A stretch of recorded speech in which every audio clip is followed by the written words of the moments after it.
On peut penser au plan cartésien comme à un système de repérage de tous les points sur un plan. Mathématiquement, le terme utilisé est système de coordonnées cartésiennes. Il est intéressant de mentionner l'origine du plan cartésien. Ce sont René Descartes et Pierre de Fermat, deux mathématiciens français, qui ont eu l'idée en même temps d'utiliser deux droites perpendiculaires pour identifier d'une manière unique tous les points d'un plan.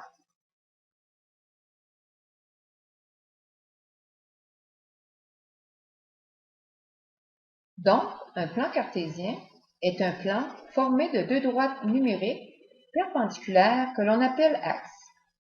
L'important est que ces droites soient perpendiculaires. Il n'est pas essentiel que ces droites soient perpendiculaires aux côtés de la feuille. Par contre, il est plus pratique qu'ils soient perpendiculaires aux côtés de la feuille, particulièrement pour décrire les axes et définir les valeurs des points. La droite numérique horizontale s'appelle l'axe des X ou axe des abscisses et la droite numérique verticale s'appelle axe des ordonnées ou axe des Y. Ces droites numériques doivent être graduées avec une échelle identique. Le point de rencontre des deux axes se nomme le point d'origine. On peut parler d'un point de départ où x est égal à 0 et y est égal à 0. Le plan cartésien est divisé en 4 régions que l'on appelle cadrans. On les numérote de 1 à 4 en commençant par celui en haut à droite et en tournant dans le sens contraire des aiguilles d'une montre. Cadran 1, cadran 2, cadran 3 et cadran 4.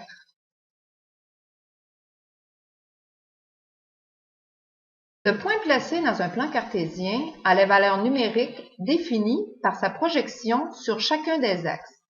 Pour calculer ces valeurs, on part du point d'origine, 0, 0, où x est égal à 0 et y est égal à 0. Si la projection du point sur l'axe des x est à droite de l'axe des y, à partir de 0, on compte vers la droite, 1, 2, 3, on obtient une valeur positive de x. Ici, cette valeur est 3.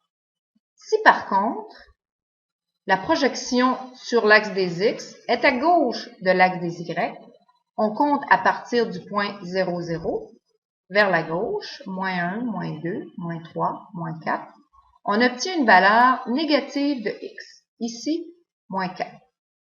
De la même façon, la projection du point sur l'axe des y, si elle est située en haut de l'axe des x, on compte à partir du point 0, 0, vers le haut, 1, 2, on obtient une valeur positive de y, soit ici une valeur de 2.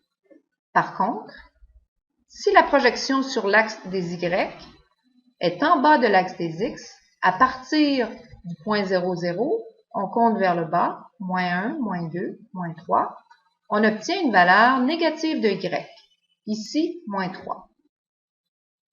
Par convention, on indique ces valeurs en un couple de chiffres placés entre parenthèses.